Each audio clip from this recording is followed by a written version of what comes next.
my story. Okay, welcome back. Today is it's Tuesday, July 30th, and I'm coming to you from the 10,200 foot mark here in north central New Mexico. I'm on the north side of the Valle Caldera, which is a really cool, beautiful spot. The game preserve probably is a little over a quarter of a mile to the south of me. So there's a lot of game around here, and it's a really fun place to come. Really very little people. I did not see anybody on the 28 or 30 mile dirt road right up to this area. So it is really secluded, and found this area by a viewer of my YouTube channel, my camping side, and he turned me on to this area, and so I thought that was cool. So we try to come up here at least a couple times a year. I haven't been up here yet this year. Today I am doing a solo car camping trip. Came up here by myself. It's beautiful. The only issue I have is the bugs are gonna drive me natty. They really are. They're crazy. I'm kind of hoping for a little bit of a wind to come up. That way it could kind of push them out. But other than that, I can deal with it. It's probably 65 degrees. Yeah, when I got here it was 62 this morning, and that was at 10 o'clock. So yeah, it's beautiful. I can see the clouds building up behind me, and I'm probably going to get some rain, which is a bummer. I will probably end up sleeping, if that rain comes tonight, I'll end up sleeping in the Jeep that I'm in. Brought my dad's Cherokee, and if it rains, I can jump in there. I can make my bed in there and be dry. And but hopefully it doesn't happen. I usually like sleeping under the stars, but I don't think with all the clouds, watching stars is not going to be a thing tonight. So might as well sleep inside the Jeep in case it rains. So anyway, a little bit to talk about since the last time I did my show. I know I talked about I was going to see my neurologist soon, which I did.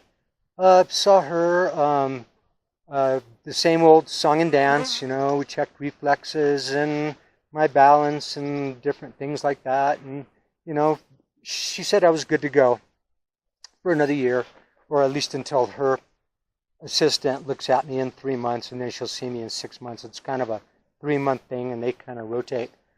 But she has not looked at an MRI, and I questioned about that, and also informed her that I was going to be getting an MRI the next week for my neurosurgeon, because it was a one-a-year thing for them also.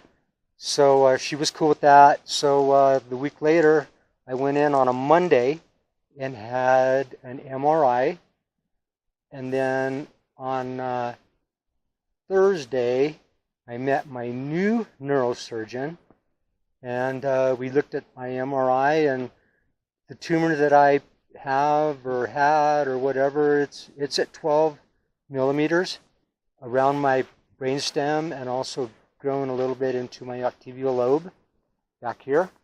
And there's nothing we could do about it, even so.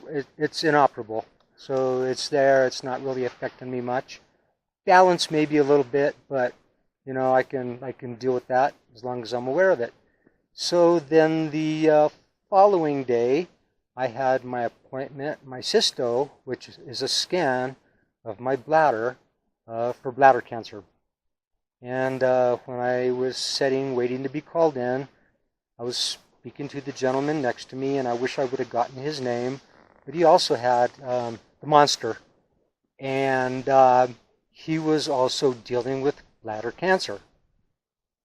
So we talked a little bit, and he was having much more difficulty than I was, and he had to have radiation to try to kill that tumor, and then it caused other problems. And after hearing what he had to say, I'm thinking, okay, maybe the chemotherapy isn't so bad. Even though it makes me so sick and it hurts me super bad, I think what he was dealing with seemed to be much worse. So man, I don't know if it's with us MSers. I saw a statistic at one time that MSers have a little bit higher chance of getting bladder cancer. For what reason, I'm not sure. I think maybe the fact that we are not able to completely empty our bladders. Could be wrong on that, but that's kind of my thinking on that. So yeah, I had a lot going on, and gave me a lot to think about. I think that, for it kind of eased my mind. I got another year till I see my neurosurgeon. I was feeling kind of weird. I thought something was going on with my tumor or my MS in my head. And so I was glad to hear from him that everything's good to go. And so that was kind of a relief for me. And so that being said, I don't really have anything else really to get into. I know that and from talking to this gentleman, bladder cancer seems to be a little more prevalent with those with MS.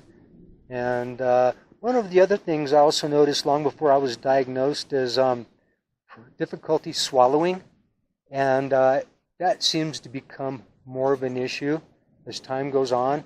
Sometimes I'll feel like I get food lodged in my throat, and I'll try to wash it down with something, and whatever I wash it down with just gets stopped right there, and I have all this huge, and then finally it pushes through, and it's kind of painful.